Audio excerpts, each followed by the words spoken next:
All right, folks, how you doing? RussellTrueResults303.com. Check out the website, Mind, Body, Spirit, Fitness. Link in the description box. Social media related topics coming at you today with a video on what do you do when you get into a fight. This is a big question. What do you do? All right, one of my favorite rapper is D1. One of his lyrics, he says, and if we fight, I might just let you win on purpose, dog, because ain't no reason me having a funeral service, dog. So, the Christian view anyways is you shouldn't be fighting. There's no reason to let that anger get the best of you. But once again, you never know what that other person is capable of. You don't know, if they've got a knife, if they've got a gun, if they're in a gang. You don't know how these people are going to react. People are crazy nowadays, right? There's not a lot of discipline in people's life. They're just emotional creatures, and whatever comes to mind, they're going to do.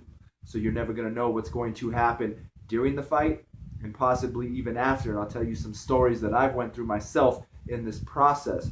So the one thing is you just always got to know your environment when you're trying to prevent yourself from being put into one of these situations. You never know if you're at a bar, people are getting rowdy, you're not even drinking, maybe you're just having one or two drinks, but you're not a big fighter.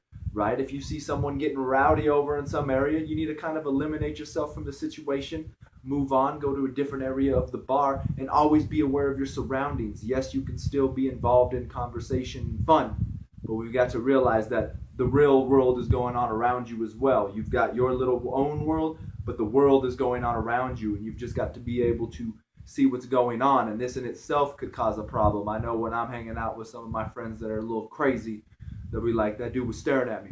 Why is he staring at me? Well, you were looking at him too, I've scanned the bar myself and just kind of caught eyes with a dude and just keep going. You're just looking around and see what's going on, right? That doesn't mean someone is trying to fight you or disrespect you, but some people can take it that way, so be careful there as well.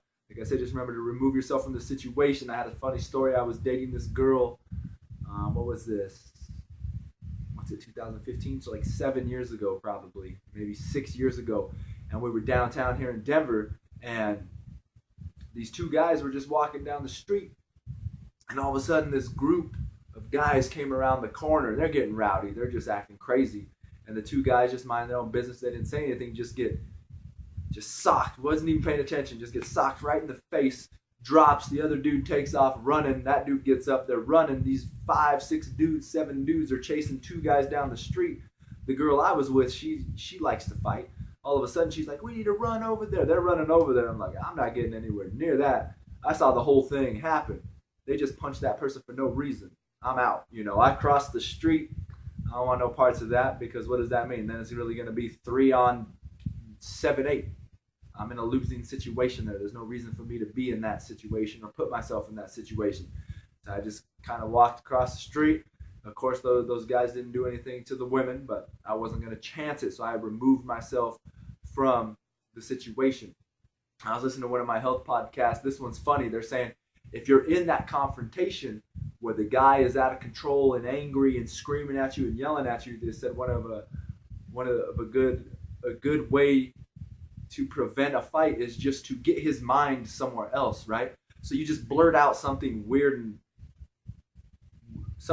that they can't even comprehend at the time because they're too busy worried about fighting. So you would just yell at them something like, you know what, when I was younger, my mother wouldn't let me eat ice cream for breakfast.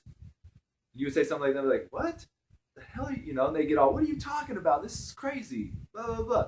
So just getting their mind totally off in another direction, misdirecting them to something totally different, something weird like that. Your mother wouldn't let you eat ice cream for dinner or something crazy, just to get their mind away from the situation and on a totally different path.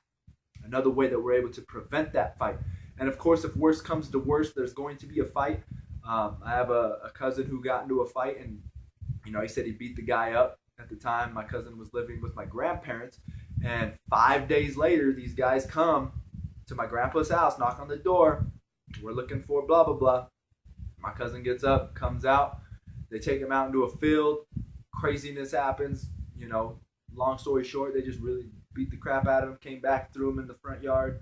Everything, good from there. Besides, he was, messed up, really bad. But you know what and his whole train of thought was, his whole mindset was, well, they were gonna get me sooner or later. What does it matter? You know, I guess if you think about it, the consequence might be a little less if you just go versus if they spend days and weeks searching for you. So in that sense, he probably did the right thing and actually saved his own life.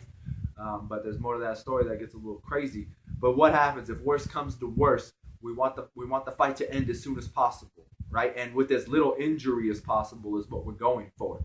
So first thing, if they're not standing, they can't fight. So I would always say try to kick them in the knee, get them down. If they're down, you're good, right? Same thing if you're really good at blocking punches.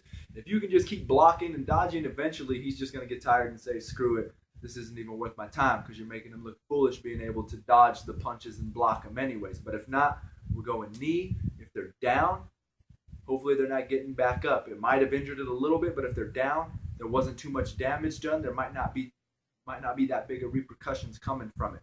You know, next, I hate to say it, men, you know, the groin. If you're kicking them in the groin, it's probably going to be done and over with, hopefully.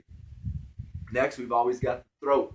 If we're going to punch him, not one nice one to the throat, one to the nose, temple, ear area. Try and get the one hit and done. Now, don't be foolish and jump on him and let your anger and your rage get the best of you. You know, be the bigger man. You hit them once, they're down. Call it. Like I said, once again, that's probably going to prevent further situations on down the road. If you get out of control and get too crazy, something could happen. You never know where this person's been, what they've been through, what their lifestyle is. All right, so there we go. But the main thing is we're always going to try to prevent it, just because you never know what's going on. But if the worst case scenario, I've given you some food for thought, things that you can do. We want to do minimal damage, but be able to escape the situation unharmed. So once again, I hope this video helps you. Subscribe to the channel, share and like these videos.